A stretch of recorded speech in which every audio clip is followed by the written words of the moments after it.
The arena was alive with thunder. Not from sound, but from the vibrations of thousands of alien spectators pressing against the walls of the Dominion's Grand Coliseum, a structure so vast its upper tiers disappeared into the smog of its own atmosphere filters. They had gathered to witness a spectacle never before attempted. The Dominion's strongest warrior species against a creature from a backwater planet called Earth. At the center stood Commander Vrool of the Karth Dominion, towering over 3 meters tall, armored in obsidian carapace. Each movement of his limbs hissed with the scrape of chitin against metal. Before him, a single human dressed not in armor but a light combat uniform, sleeves rolled up. In his hand, a metal flask. Steam curled from it. The translator beads in the observer's auditory canals whirred, confused. The creature wasn't holding a weapon. He was holding a drink. The Grand Arbiter's voice boomed through the chamber. Human representative of Earth, you stand before the might of the Dominion's strongest. You may arm yourself. The human, Captain Avery Cole, raised the cup to his lips, blew softly across the steam, and took a sip. Thanks, he said. I'm armed. The audience laughed, 1,000 alien frequencies weaving into one chaotic chorus of amusement. Even the Arbiter's frills rippled in disbelief. Commander Vrool tilted his head, mandibles flexing. You mock this trial, human? Avery smiled faintly. Nah, just need a minute to wake up.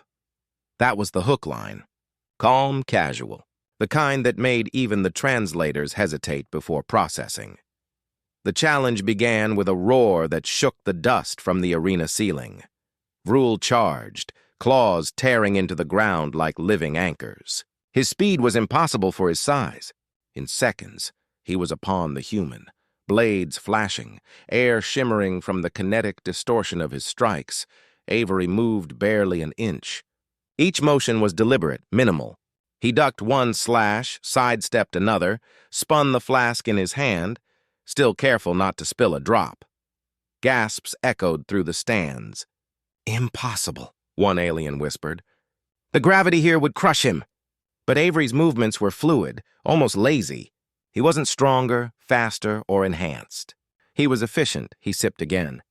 You fight before breakfast? The first strike landed, a glancing blow across the human's chest. The audience cheered, expecting him to fall. He didn't. Instead, Avery's feet dug into the sand. He looked up at the towering insectoid with the expression of someone considering the right words to say next. Then he exhaled softly. You're fast, he said. But you're thinking too loud, Vrool hissed, confused, then lunged again, claws raised for a killing strike. Avery moved in a blur, not faster, but sooner. He had seen the pattern before the alien even committed. His body ducked beneath the claws, turned sideways, and with one simple motion, a human motion, he tripped the alien. The crowd gasped. The commander's weight hit the ground like a meteor. Shaking the entire arena, Avery's coffee didn't spill. From the observation balcony, the Dominion scientists muttered rapidly, analyzing the footage. Impossible reaction time. No augmentations detected.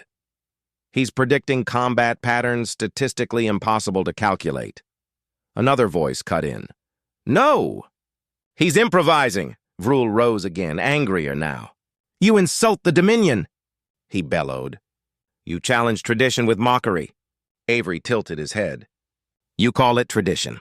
We call it morning exercise. The alien's rage erupted into a frenzied storm. Blades struck, sand scorched, air crackled.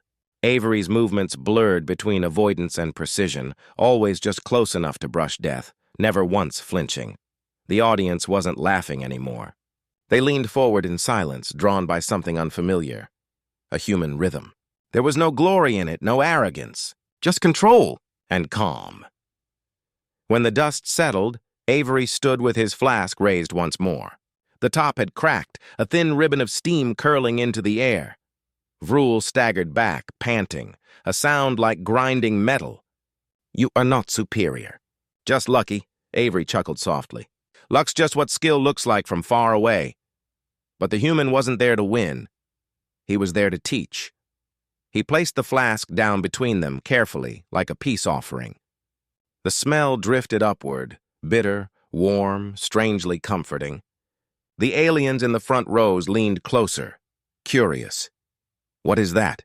Vrool asked. Avery crouched beside the cup. "It's called coffee. It keeps us awake. Reminds us we're still alive." Vrool's mandibles clicked, confused. "A stimulant?" "You brought a drink to battle," Avery smiled. "You brought your strongest." "I brought what keeps us going." The Arbiter leaned forward from the high platform, voice trembling. "Explain this human arrogance. Why defy combat with comfort?" Avery looked up at the sea of alien eyes watching him. "It's not arrogance," he said quietly. "It's perspective." He stood, brushing dust from his uniform. "You've spent centuries perfecting power. Armor, weapons, fear. We spent hours trying not to destroy ourselves while learning how to start the day.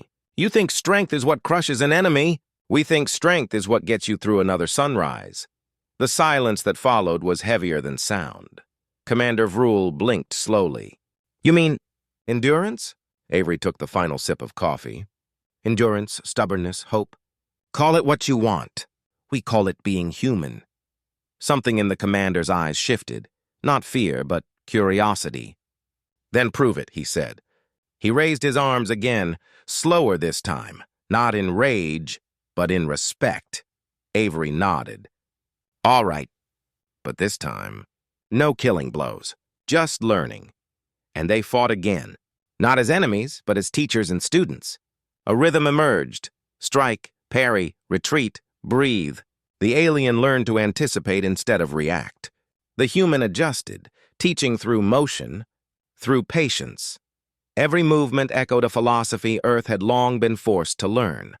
Survive first, understand later. By the time they stopped, the arena sand was blackened from impact and energy discharge. Avery's uniform was torn. Vrool's armor cracked. Both stood panting. Equals. The crowd rose in stunned silence. Then, slowly, the Arbiter stood. "Commander Vrool," he said, voice uncertain.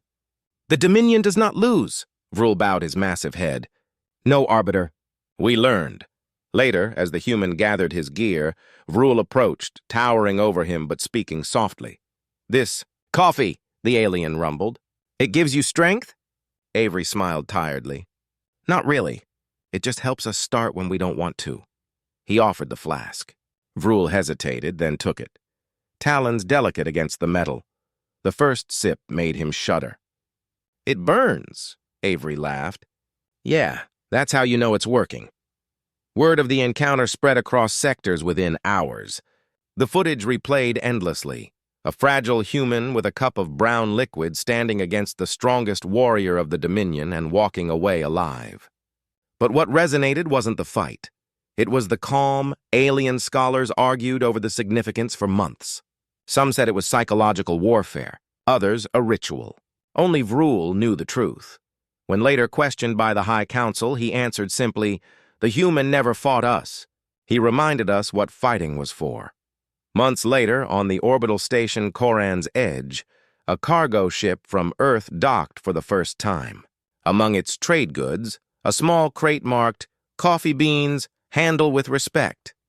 The station attendants didn't understand why the Dominion guards stood straighter when they saw it. Avery, now back on Earth, sat on a quiet balcony overlooking a sunrise the color of molten gold. He poured himself another cup, smiling faintly as the first light hit the rim of the mug. Somewhere out there, across the stars, a massive insectoid warrior was doing the same. He raised his cup slightly to the horizon. "To perspective," he murmured, "in the records of the Dominion." The event was catalogued as Encounter 51 Delta, the Caffeine Accord. But among humans, it became a story. One told quietly, between laughter and wonder, because in the end, when the aliens brought their strongest, the human didn't bring a weapon.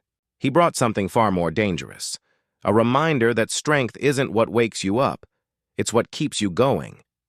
That's what being human means.